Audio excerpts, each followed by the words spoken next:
Él nunca imaginó que aquella noche cambiaría todo, que un simple galpón abandonado guardaría el secreto más doloroso de su vida. Lo que descubrió allí dentro no solo lo destrozó, lo transformó para siempre. Esta es una historia sobre los secretos que guardamos, las heridas que escondemos y cómo a veces el dolor más profundo puede convertirse en el propósito más grande. Prepárate, porque lo que estás a punto de escuchar te romperá el corazón, pero también te mostrará que la esperanza puede nacer incluso en los lugares más oscuros. Se você gosta de histórias originais e únicas, já deixe seu like y se inscreva no canal para no perder nenhuma. Ahora, permíteme llevarte al principio de esta historia, al momento en que todo comenzó. Daniel Rivero creció en las afueras de Córdoba, Argentina, en un barrio donde las calles de tierra se mezclaban con el polvo del viento. Su casa era pequeña, con paredes de chapa que crujían cada vez que llovía. Su madre, Marta, trabajaba limpiando casas desde el amanecer hasta el anochecer, regresando siempre con las manos agrietadas y una sonrisa cansada. Su padre había desaparecido cuando Daniel tenía apenas 5 años, dejando solo un vacío que nunca se llenó. Daniel era diferente a los otros niños del barrio. Mientras ellos jugaban al fútbol en la canchita improvisada, él se quedaba sentado bajo el único árbol de la cuadra, observando. Observaba cómo las familias cenaban juntas a través de las ventanas iluminadas. Observaba cómo los padres abrazaban a sus hijos. Observaba lo que él no tenía. No era envidia, era curiosidad, una necesidad profunda de entender qué hacía que algunas vidas parecieran completas mientras la suya siempre se sintió a medias. A los 11 años, Daniel comenzó a trabajar ayudando en un taller mecánico del barrio. El dueño, don Héctor, era un hombre rudo pero de buen corazón. Le pagaba poco, pero Daniel no se quejaba. Cada peso que ganaba lo guardaba en una lata oxidada escondida debajo de su cama. Su madre nunca supo de ese dinero. Daniel había decidido, con esa determinación silenciosa que solo tienen los niños que crecieron demasiado rápido, que algún día le compraría una casa de verdad, una con paredes de ladrillo y ventanas que no dejaran pasar el frío. Pero había algo más en Daniel, algo que nadie veía. Tenía un cuaderno viejo con las hojas amarillentas y la tapa rota donde escribía. No historias completas, solo frases, pensamientos que lo visitaban en la madrugada cuando no podía dormir. El silencio pesa más que las palabras. Hay personas que se van sin irse del todo. A veces, el amor duele más cuando se queda que cuando se va. Eran frases de un niño que pensaba como adulto, de alguien que había aprendido a leer el dolor mucho antes de entender la alegría. Los años pasaron. Daniel creció. Su cuerpo se hizo más fuerte trabajando en el taller. Sus manos se volvieron ásperas, su mirada más seria. A los 17 años ya manejaba el taller casi solo. Don Héctor confiaba en él más que en cualquiera.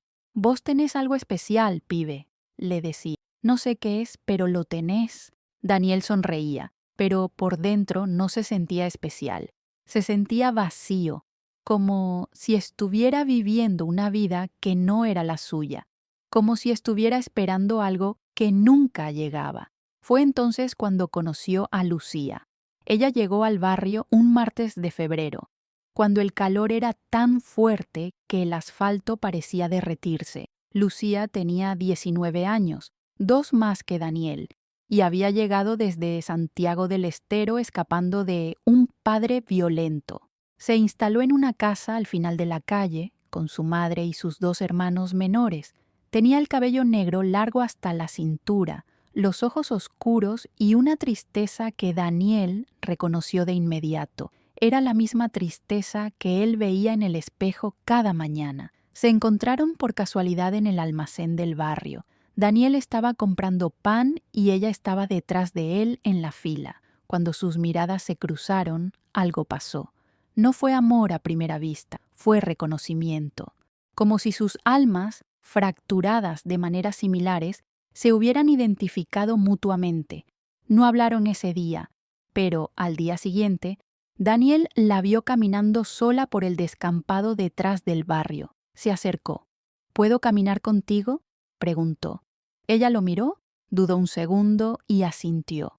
Así comenzó todo. No fue un romance de película. Fue lento, silencioso, profundo.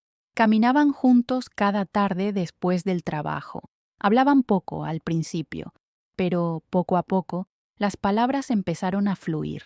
Lucía le contó sobre su padre, sobre las noches en que tenía que esconder a sus hermanos en el armario cuando él llegaba borracho. Daniel le contó sobre su padre ausente, sobre la lata con el dinero ahorrado, sobre su sueño de darle a su madre una vida mejor.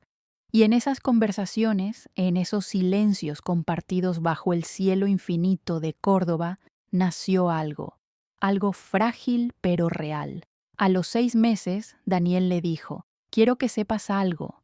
No tengo mucho, no soy nadie especial, pero si algún día tengo algo, va a ser tuyo también». Lucía sonrió, con los ojos llenos de lágrimas. «No necesito que seas especial, Daniel, solo necesito que seas verdadero». Y en ese momento, bajo las estrellas, con el viento soplando entre los árboles, Daniel sintió por primera vez en su vida que no estaba solo, pero el destino, como siempre, tenía otros planes. Y esos planes estaban a punto de revelar una verdad que cambiaría todo para siempre.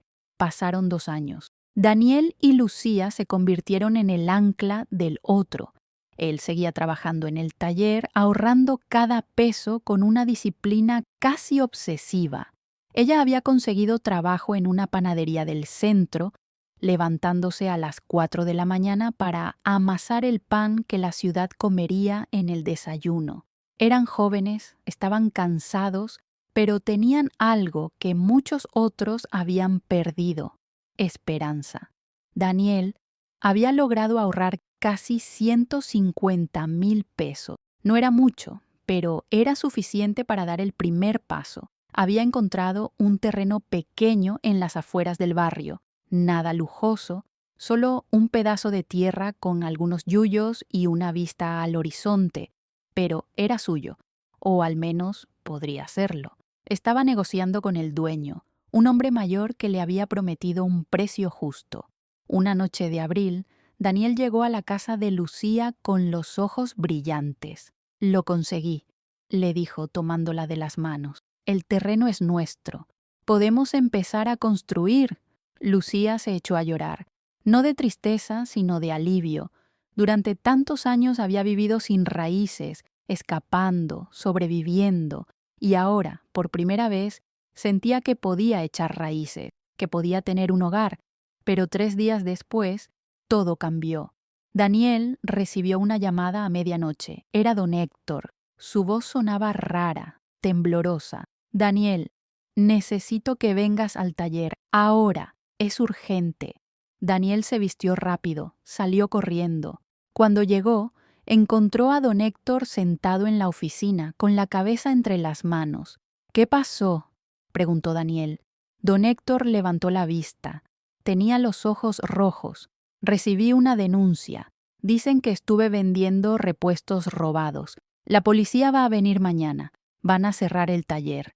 Daniel sintió que el piso se movía bajo sus pies. «¿Repuestos robados? Don Héctor, usted nunca haría eso». El viejo mecánico suspiró profundo.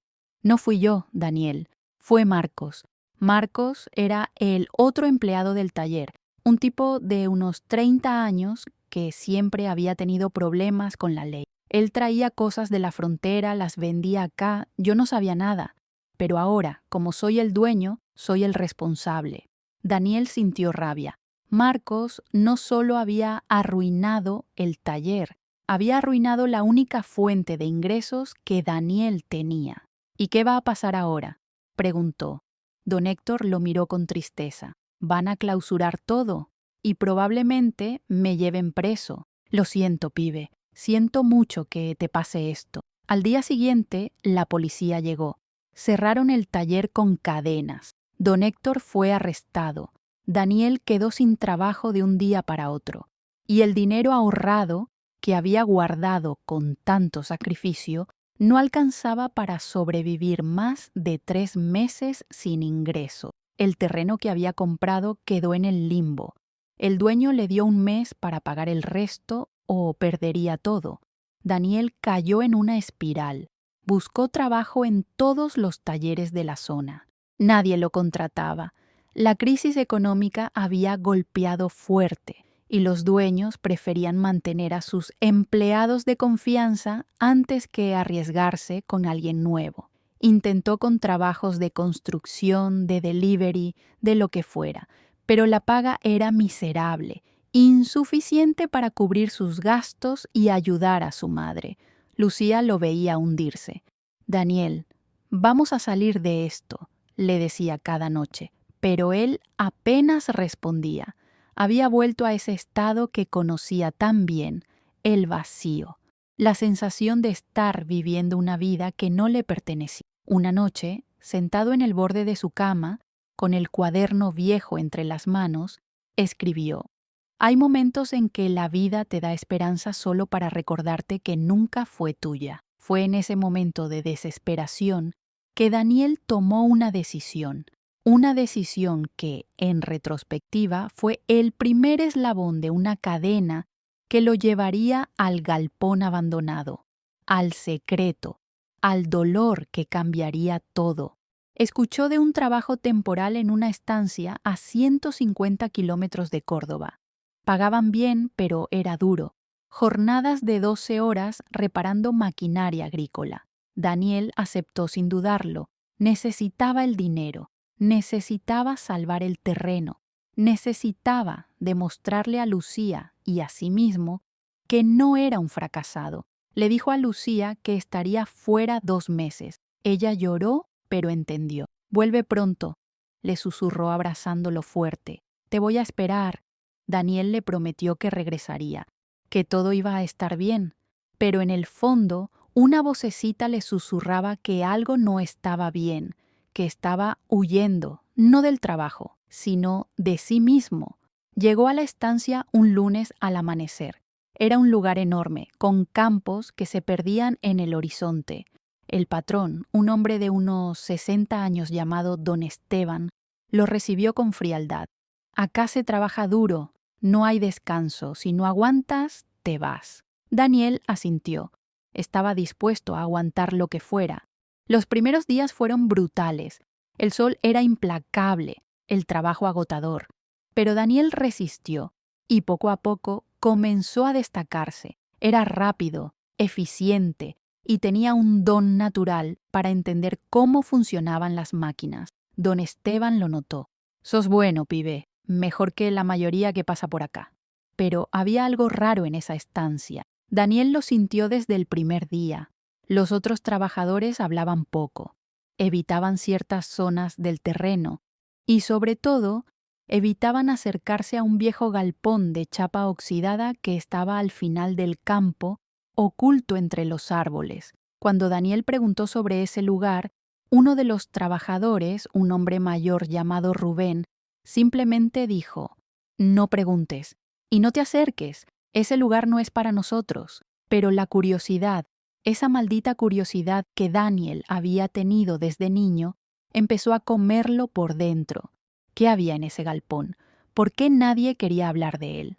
Una noche, después de una jornada especialmente agotadora, Daniel no pudo dormir. La luna estaba llena, iluminando el campo como si fuera de día. Se levantó, salió de su habitación y empezó a caminar. Sin pensarlo, sus pies lo llevaron hacia el galpón. Cuando estuvo frente a la puerta oxidada, sintió un escalofrío. Algo en su interior le gritaba que se fuera, que no abriera esa puerta. Pero no pudo detenerse. Empujó la puerta, chirrió. Y lo que vio adentro lo dejó paralizado. La luz de la luna se filtraba por las grietas del techo, creando sombras alargadas sobre el suelo de tierra. Al principio Daniel no entendió lo que estaba viendo. Cajas apiladas contra las paredes, herramientas viejas cubiertas de polvo. Pero entonces, en el fondo del galpón, vio algo que le heló la sangre, una mesa, y sobre ella fotografías, decenas de fotografías. Daniel se acercó lentamente, con el corazón latiéndole tan fuerte que podía escucharlo en sus oídos. Tomó una de las fotos. Era de una mujer joven, quizás de unos 20 años.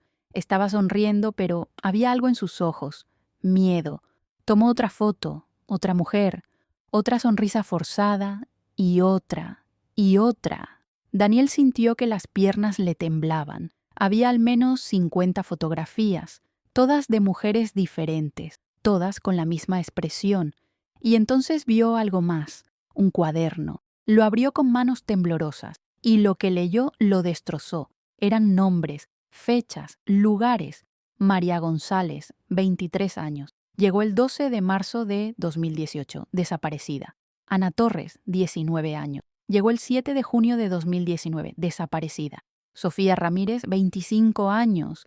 Llegó el 3 de enero de 2020, desaparecida. Daniel dejó caer el cuaderno. Sus manos temblaban. Su respiración era irregular. ¿Qué demonios era esto? ¿Quiénes eran esas mujeres? ¿Y por qué estaban desaparecidas? Entonces escuchó pasos detrás de él. Se dio vuelta de golpe. Era don Esteban. Pero ya no tenía esa expresión fría de siempre.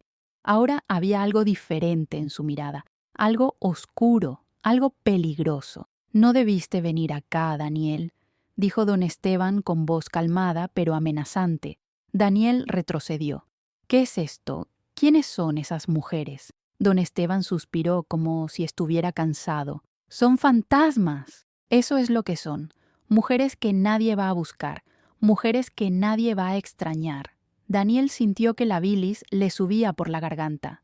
«¿Qué les hiciste?» Don Esteban sonrió. Una sonrisa fría, vacía. «Yo no les hice nada.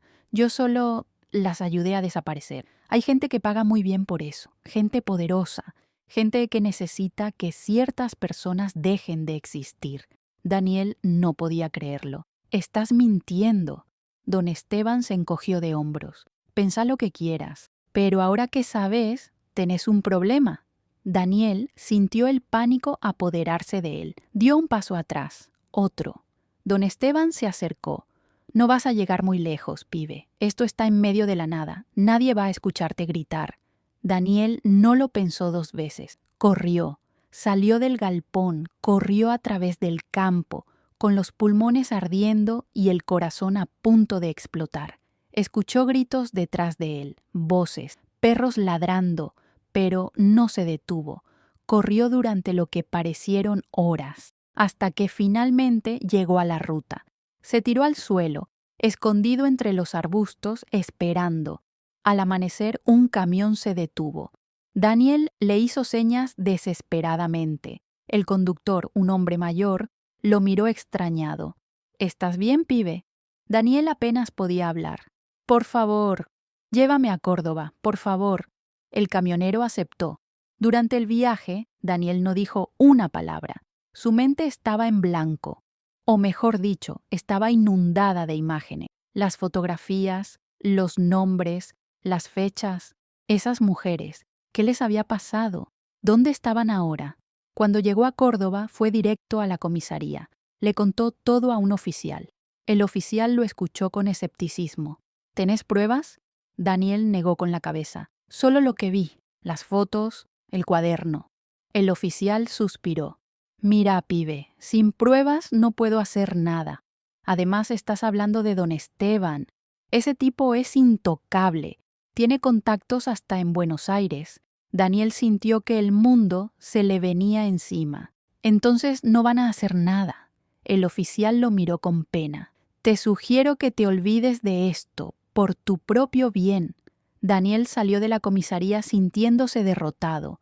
¿Cómo podía olvidarse? ¿Cómo podía seguir con su vida sabiendo que había mujeres desaparecidas y nadie hacía nada? Fue a ver a Lucía. Ella lo abrazó, lloró con él, pero tampoco sabía qué hacer. «Daniel, esto es peligroso. Si ese hombre es tan poderoso como dicen, puede hacerte daño». Daniel lo sabía, pero no podía dejarlo así. Durante los siguientes días, Daniel investigó, buscó en Internet, leyó noticias sobre mujeres desaparecidas en la zona y efectivamente había casos, muchos casos, mujeres jóvenes que habían desaparecido sin dejar rastro, familias que buscaban respuestas, pero nunca las encontraban. Daniel decidió que no podía quedarse de brazos cruzados, no era un héroe, no era valiente, pero tampoco podía vivir sabiendo que había guardado silencio, así que hizo algo que cambiaría todo. Contactó a un periodista de investigación que tenía fama de no tenerle miedo a nadie. Su nombre era Julián Ortega. Tenía unos 40 años, era delgado, con el cabello despeinado y una mirada intensa. Cuando Daniel le contó la historia, Julián no lo dudó ni un segundo. Esto es enorme. Si es verdad lo que decís, podríamos estar hablando de una red de trata. O peor. Daniel sintió un nudo en el estómago. ¿Qué hacemos? Julián sonrió. Vamos a hacer lo que hay que hacer. Vamos a exponer a esos malditos. Pero lo que ninguno de los dos sabía era que estaban entrando en un juego mucho más peligroso de lo que imaginaban, y que las consecuencias serían devastadoras. Julián Ortega no era un periodista cualquiera. Había destapado casos de corrupción policial, tráfico de drogas y redes de explotación.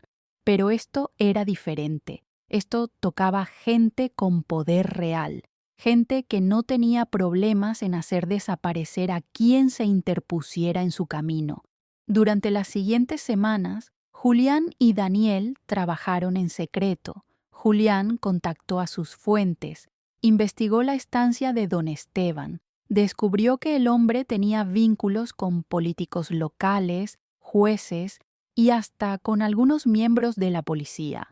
Era una red perfectamente diseñada. Las mujeres desaparecidas eran, en su mayoría, inmigrantes ilegales, trabajadoras sexuales o personas sin familia, gente que, como había dicho don Esteban, nadie iba a buscar. Julián logró hablar con algunas familias, madres que lloraban por sus hijas desaparecidas, hermanos que seguían buscando respuestas. Cada testimonio era un golpe al corazón. Daniel escuchaba cada historia y sentía que la culpa lo consumía. ¿Por qué no había hecho algo antes? ¿Por qué había corrido? Una noche, Julián le dijo: Daniel, necesito que entiendas algo. Esto no va a ser fácil. Publicar esto nos va a poner en peligro. A ambos. ¿Estás seguro de que querés seguir?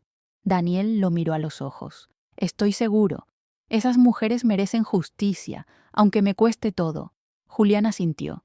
Entonces vamos a hacerlo. Pero necesitamos más. Necesitamos pruebas físicas, las fotos, el cuaderno. Sin eso, es solo tu palabra contra la de ellos. Daniel sintió un escalofrío. ¿Querés que vuelvamos a la estancia? Julián asintió lentamente. Sé que es peligroso, pero es la única manera. Daniel no durmió esa noche. La idea de volver a ese lugar lo aterraba, pero sabía que Julián tenía razón. Sin pruebas, todo esto no era nada. Así que tomó una decisión. Volvería, pero esta vez estaría preparado. Le pidió a Rubén, el trabajador que le había advertido sobre el galpón, que lo ayudara. Al principio, Rubén se negó. «Estás loco, pibe. Te van a matar». Pero Daniel insistió. Le contó sobre las mujeres, sobre las familias, sobre la justicia que merecían. Y finalmente, Rubén cedió. «Está bien, pero lo hacemos rápido. Y si algo sale mal, cada uno salva su pellejo». Un sábado por la noche, cuando la estancia estaba en silencio, Daniel y Rubén regresaron. Llevaban linternas, una cámara y todo el coraje que pudieron juntar. El galpón seguía allí, igual de siniestro. Entraron. Daniel sacó fotos de todo, las fotografías, el cuaderno, cada detalle. Rubén hacía guardia afuera, pero entonces escucharon voces. Daniel sintió que el corazón se le detenía. «Alguien viene», susurró Rubén. Daniel guardó la cámara rápidamente y salieron del galpón. Corrieron hacia los árboles, escondiéndose entre las sombras. Vieron a don Esteban y a otros 2 hombres acercarse. ¿Alguien estuvo acá?, dijo uno de ellos. Don Esteban miró alrededor con ojos fríos. Búsquenlo y cuando lo encuentren ya saben qué hacer. Daniel y Rubén no esperaron más. Corrieron. Esta vez conocían el terreno. Llegaron a la ruta, subieron a un auto que Julián había dejado preparado y desaparecieron en la noche. Cuando llegaron a Córdoba, Daniel le entregó la cámara a Julián. Lo tenemos todo. Julián revisó las fotos. Su expresión se endureció. Esto es suficiente. Voy a publicarlo mañana. Pero esa noche algo ocurrió. Julián recibió una llamada. Era anónima. Una voz distorsionada le dijo: si publicas eso, te vas a arrepentir. Sabemos dónde vivís, sabemos quién es tu familia y sabemos que Daniel Rivero tiene una novia llamada Lucía. Julián colgó, pálido. Le contó a Daniel. Y Daniel sintió que el mundo se desmoronaba. Lucía. Sabían de Lucía. Eso cambiaba todo. Daniel corrió a su casa. Cuando llegó, la encontró asustada. ¿Alguien estuvo acá?, le dijo temblando. Dejaron esto en la puerta. Era una fotografía de ella, tomada ese mismo día, con un mensaje detrás: deja esto o ella desaparece. Daniel sintió una rabia que nunca había sentido, pero también sintió miedo, un miedo paralizante. Miró a Lucía con lágrimas en los ojos y supo que tenía que tomar una decisión: proteger a la mujer que amaba o hacer justicia por las mujeres que ya no tenían voz. Esa noche Daniel no durmió. Se quedó despierto, mirando el techo, con el peso de una decisión imposible sobre sus hombros. Y fue entonces cuando recordó algo, una frase de su cuaderno viejo. A veces hacer lo correcto significa perderlo todo. Al amanecer, Daniel le dijo a Julián: publica la historia. Julián lo miró sorprendido. Daniel, amenazaron a Lucía. Daniel asintió. Lo sé, pero si no lo hacemos, ellos ganan. Y si ellos ganan, más mujeres van a desaparecer.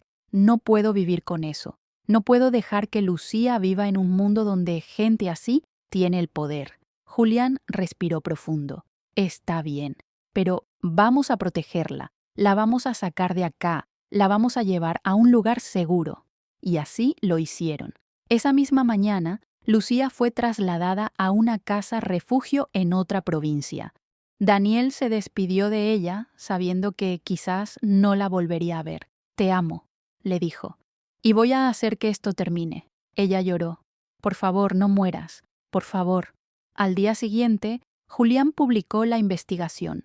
El artículo se viralizó en cuestión de horas. Los medios nacionales lo replicaron. Las redes explotaron y de repente el caso que la policía había ignorado durante años estaba en boca de todos, pero la reacción fue brutal. Las primeras 48 horas después de la publicación fueron caóticas. El artículo de Julián había destapado algo que iba mucho más allá de lo que imaginaban. No se trataba solo de Don Esteban, se trataba de una red completa. Políticos, empresarios y hasta algunos miembros de las fuerzas de seguridad estaban involucrados. La estancia era solo uno de los nodos de una operación que llevaba años funcionando. Las manifestaciones comenzaron al tercer día. Familiares de mujeres desaparecidas salieron a las calles exigiendo justicia. Llevaban carteles con las fotos de sus hijas, hermanas, madres. ¿Dónde están? Justicia para las invisibles. Las marchas crecieron cada día. Córdoba, Buenos Aires, Rosario. Todo el país estaba indignado, pero también hubo consecuencias. Julián comenzó a recibir amenazas de muerte. Su casa fue vandalizada. Le advirtieron que se callara, pero él no se detuvo. Siguió publicando. Cada día más información, más nombres, más pruebas. Y Daniel estaba con él, ayudándolo, aunque sabía que cada paso los acercaba más al peligro. Una semana después de la publicación, la justicia finalmente actuó. Allanaron la estancia de Don Esteban, encontraron el galpón, las fotos, el cuaderno, pero también encontraron algo más. Enterrados en el terreno, detrás del galpón, había restos humanos. Los forenses confirmaron que pertenecían a al menos 15 mujeres diferentes. El país se paralizó. Las noticias no hablaban de otra cosa. Don Esteban fue arrestado, pero él no estaba solo. Los días siguientes vieron caer a políticos, jueces y empresarios, uno por uno. La red se desmoronaba, y todo gracias al coraje de un joven que no pudo quedarse callado. Pero para Daniel, nada de esto se sentía como una victoria, porque sabía que esas 15 mujeres nunca volverían, sabía que había familias que nunca tendrían paz completa, y sabía que Lucía seguía escondida, esperando que todo terminara. Fueron meses difíciles. El juicio se extendió. Los abogados defensores intentaron todo. Dijeron que las pruebas estaban contaminadas, que Daniel y Julián habían inventado todo, que era una conspiración. Pero las pruebas eran abrumadoras, los testimonios de las familias, desgarradores, y finalmente, después de 8 meses, llegó el veredicto. Don Esteban fue condenado a cadena perpetua, junto con otros 7 implicados. La sala del tribunal estalló en aplausos. Las madres lloraban abrazadas. Daniel estaba allí, sentado en la última fila, observando en silencio. Sintió un nudo en la garganta. No era alegría lo que sentía. Era alivio mezclado con una tristeza profunda, porque sabía que, aunque hubiera justicia, nada devolvería a esas mujeres a sus familias. Esa noche, después del veredicto, Daniel caminó solo por las calles de Córdoba, las mismas calles donde había crecido, las mismas calles donde había soñado con una vida mejor. Pero ahora, todo era diferente. Él era diferente. Ya no era ese joven que solo quería comprarle una casa a su madre. Ahora era alguien que había visto la oscuridad más profunda del ser humano, y eso lo había cambiado para siempre. Julián lo llamó esa noche. «Lo logramos, Daniel, lo logramos». Pero Daniel apenas pudo responder. «Sí, lo logramos». Colgó el teléfono y se quedó mirando el cielo. Las estrellas brillaban igual que siempre, indiferentes al dolor humano, indiferentes a todo. 2 semanas después, Lucía finalmente pudo regresar. Daniel la esperaba en la terminal de ómnibus. Cuando la vio bajar, con su bolso pequeño y esa mirada que conocía tan bien, sintió que algo en su pecho se rompía. Corrió hacia ella, se abrazaron y lloraron. Lloraron por todo lo que habían perdido, por todo lo que habían vivido, por todo lo que todavía les esperaba. «¿Estás bien?», le preguntó Lucía con voz temblorosa. Daniel asintió. «No lo sé, pero estoy vivo, y tú estás viva, y eso tiene que significar algo». Lucía lo miró con los ojos llenos de lágrimas. «Significa que tenemos una segunda oportunidad, y no la vamos a desperdiciar». Pero Daniel sabía que no sería fácil. Los meses siguientes lo demostraron. No podía dormir. Las pesadillas lo visitaban cada noche. Veía las fotos, los nombres, las fechas. Despertaba empapado en sudor, con el corazón acelerado. Lucía lo abrazaba. Le susurraba que todo estaba bien. Pero Daniel sabía que nunca volvería a estar completamente bien. Comenzó a ir a terapia. Al principio se resistió. «No necesito que nadie me arregle», decía. Pero Lucía insistió. «No se trata de arreglarte, se trata de aprender a vivir con lo que viviste». Y tenía razón. Las sesiones con la psicóloga, una mujer de unos 50 años llamada doctora Morales, fueron difíciles, pero también fueron necesarias. «Daniel, lo que hiciste fue extraordinario», le dijo la doctora en una de las sesiones, «pero también fue traumático. Y está bien que te duela, está bien que tengas miedo. Eso no te hace débil, te hace humano». Daniel lloró esa tarde. Lloró como no lo había hecho en años, y por primera vez sintió que estaba empezando a sanar. Pero la sanación era lenta, muy lenta. Había días buenos y días malos, días en los que podía sonreír y días en los que apenas podía levantarse de la cama. Lucía estuvo siempre a su lado. Nunca lo juzgó, nunca lo apuró. Simplemente estuvo ahí. 6 meses después del juicio, algo inesperado ocurrió. Daniel recibió una carta. Era de una mujer llamada Rosa. En la carta le contaba que su hija, Valentina, había sido una de las mujeres encontradas en la estancia. Gracias a usted, decía la carta, pude darle una sepultura digna a mi hija. Pude despedirme. Pude tener paz. Sé que nada de esto fue fácil para usted, pero quiero que sepa que su valentía le dio a mi familia algo que creíamos perdido. Cierre. Y por eso estaré eternamente agradecida. Daniel leyó esa carta una y otra vez, y algo en su interior cambió. Se dio cuenta de que, aunque el dolor nunca desaparecería completamente, había algo más, había propósito, había significado. Su sufrimiento no había sido en vano. Fue entonces cuando tomó una decisión que cambiaría el rumbo de su vida una vez más. Daniel decidió que no podía quedarse quieto, no podía simplemente volver a su vida anterior, como si nada hubiera pasado. Esas mujeres, esas familias, habían despertado algo en él, una necesidad de hacer más, de no permitir que su historia se olvidara. Comenzó a trabajar con organizaciones que buscaban personas desaparecidas. Al principio, solo ayudaba con tareas pequeñas, organizar archivos, hacer llamadas, coordinar reuniones, pero poco a poco se fue involucrando más. Aprendió sobre investigación forense, sobre rastreo digital, sobre cómo funcionaban las redes de trata. Se convirtió en alguien que sabía exactamente qué buscar y dónde buscar.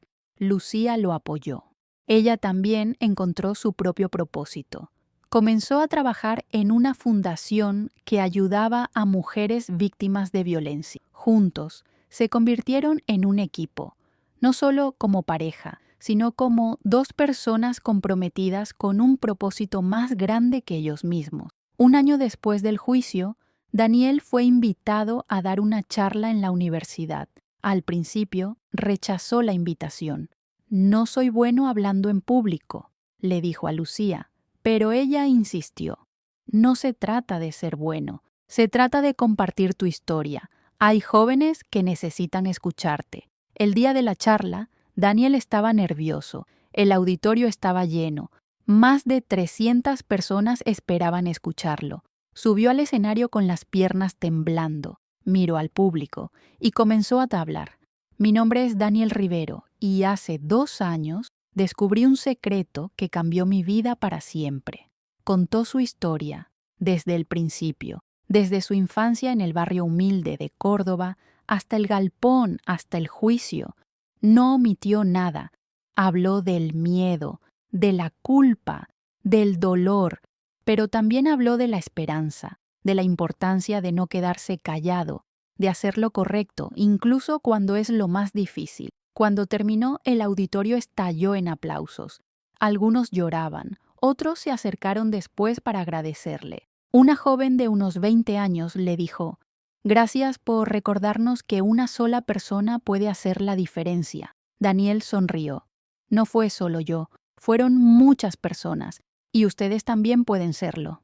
A partir de ese día, Daniel comenzó a recibir invitaciones para hablar en más lugares, escuelas, universidades, eventos comunitarios. Cada vez que contaba su historia, veía el impacto en los rostros de la gente, y eso le daba fuerzas para seguir. Pero no todo era fácil. Todavía había noches oscuras, todavía había momentos en los que el peso de todo lo vivido lo aplastaba. Una noche, sentado en el borde de su cama, con Lucía dormida a su lado, Daniel sacó su viejo cuaderno, ese mismo que había tenido desde niño, y escribió: «El dolor no desaparece, pero se transforma, se convierte en algo más, en propósito, en fuerza, en razón para seguir adelante». 2 años después del juicio, Daniel y Lucía finalmente lograron construir su casa, no en el terreno original que habían perdido, sino en uno nuevo, más pequeño, más humilde, pero era de ellos. La primera noche que durmieron allí, abrazados en el suelo porque todavía no tenían muebles, Daniel le dijo: «Lo logramos, A pesar de todo, lo logramos. Lucía sonrió. Sí, y esto es solo el comienzo. Y tenía razón, porque poco después, Daniel y Lucía fundaron su propia organización sin fines de lucro. La llamaron Voces Invisibles. Su misión: ayudar a familias de personas desaparecidas, brindarles apoyo legal, psicológico y, sobre todo, recordarles que no estaban solas. La organización comenzó pequeña, solo ellos dos, trabajando desde su casa, con recursos limitados, pero poco a poco fueron sumando voluntarios, personas que habían sido tocadas por la historia de Daniel, personas que querían hacer una diferencia. En 3 años, Voces Invisibles había ayudado a localizar a más de 20 personas desaparecidas. Algunas estaban vivas, otras, lamentablemente, no. Pero en todos los casos las familias pudieron tener respuesta, pudieron tener cierre, y eso, para Daniel, era lo más importante. Julián Ortega también siguió su camino. Ganó varios premios de periodismo por su investigación, pero más importante que los premios, seguía escribiendo sobre temas que importaban, sobre injusticias que otros ignoraban. Él y Daniel se convirtieron en grandes amigos, aliados en una lucha que sabían que nunca terminaría completamente. Una tarde, 5 años después del juicio, Daniel estaba en la oficina de Voces Invisibles cuando recibió una llamada inesperada. Era de la doctora Morales, su psicóloga.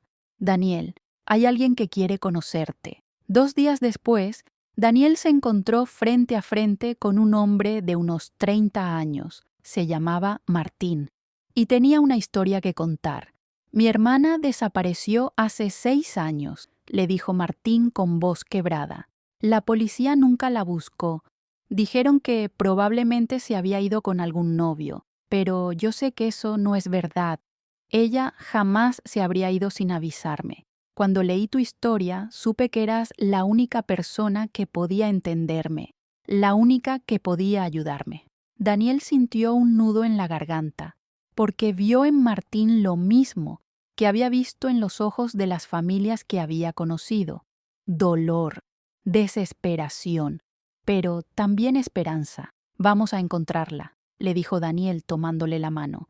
No te prometo que va a ser fácil, pero te prometo que vamos a intentarlo con todo lo que tenemos. Y así, Daniel se embarcó en una nueva búsqueda, una que lo llevaría a lugares oscuros una vez más, pero esta vez no estaba solo. Tenía un equipo, tenía experiencia y sobre todo tenía una razón para seguir luchando. La búsqueda de la hermana de Martín tomó 4 meses, fue agotadora. Siguieron pistas falsas, hablaron con docenas de personas, revisaron cientos de archivos, pero finalmente encontraron algo. Un testigo que recordaba haber visto a una mujer que coincidía con la descripción en un pueblo del norte.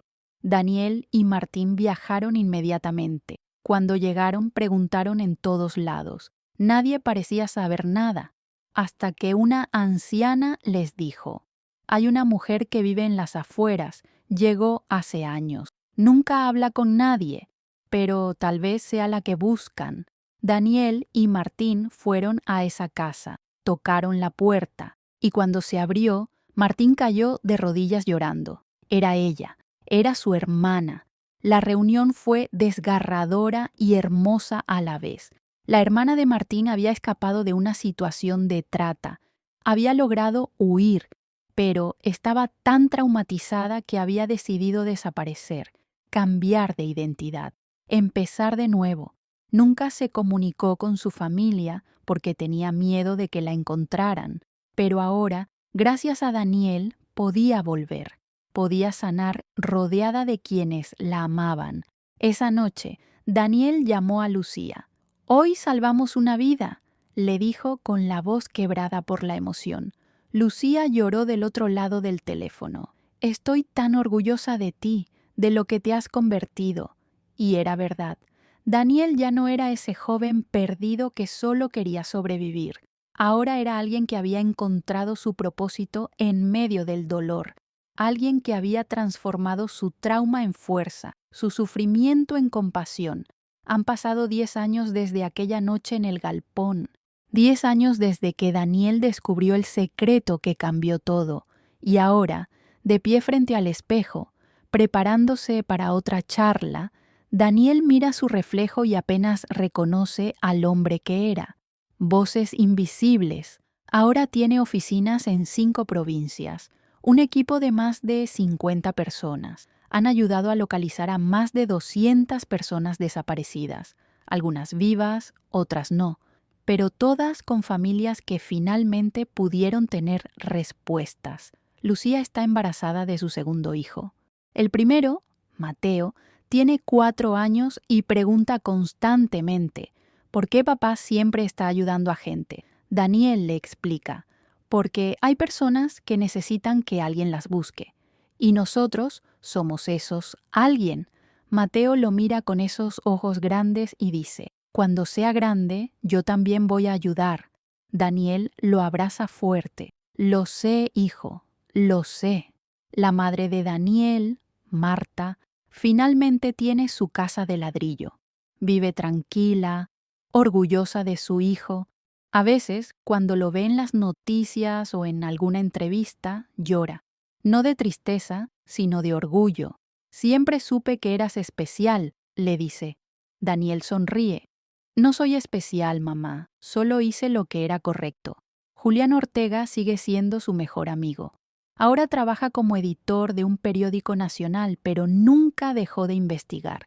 Juntos, Daniel y Julián han destapado otros 3 casos de redes de trata, y cada vez el impacto es mayor, porque ahora la gente sabe que hay quienes no se quedan callados, que hay quienes luchan. Don Esteban murió en prisión hace 2 años, un infarto. Algunos dijeron que fue justicia divina. Daniel no sintió nada cuando se enteró, ni alegría ni tristeza, solo un vacío, porque sabía que la muerte de ese hombre no devolvería a las mujeres que había destruido. Esta mañana, Daniel recibió una carta más. Era de una joven de 20 años llamada Camila. En la carta le contaba que su tía había sido una de las víctimas encontradas en la estancia. Nunca la conocí, escribía.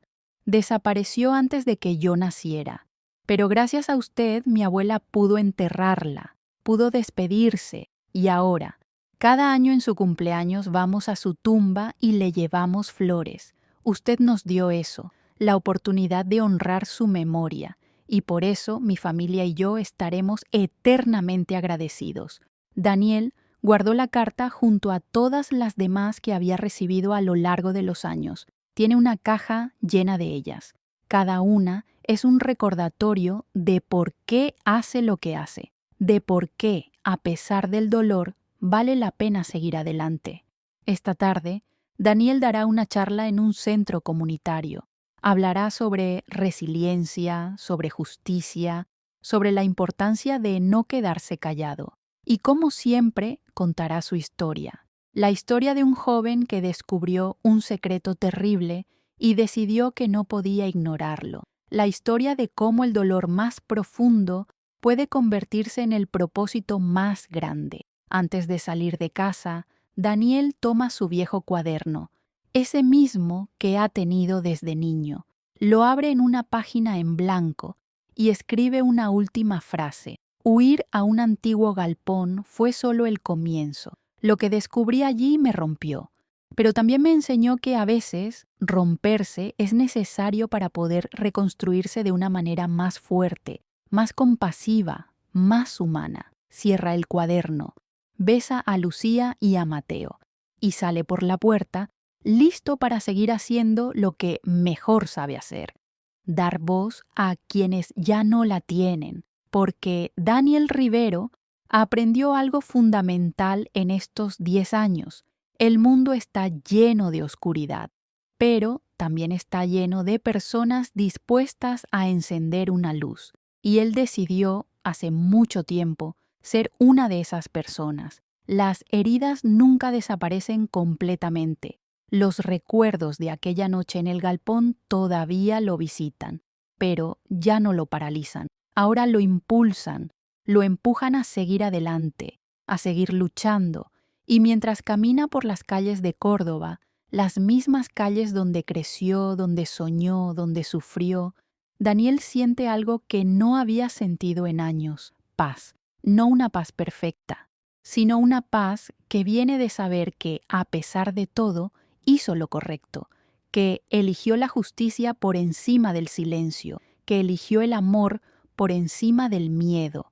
La historia de Daniel no es una historia de héroe, es una historia de humanidad, de alguien que, frente a la oscuridad más absoluta, decidió no mirar hacia otro lado, de alguien que, a pesar del precio que tuvo que pagar, se mantuvo firme en sus convicciones. Y tal vez, solo tal vez, esa es la lección más importante de todas, que no necesitamos ser extraordinarios para hacer cosas extraordinarias. Solo necesitamos ser valientes, solo necesitamos decidir que algunas batallas valen la pena y que algunas voces, incluso las que ya no pueden hablar, merecen ser escuchadas. El sol comienza a ponerse sobre Córdoba. Las luces de la ciudad se encienden una por una.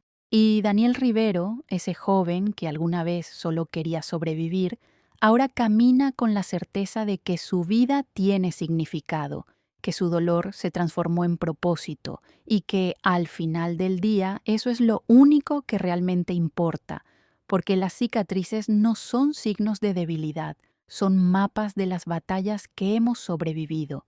Y la historia de Daniel es la prueba de que, incluso en los momentos más oscuros, la luz de la esperanza puede encontrar la manera de brillar.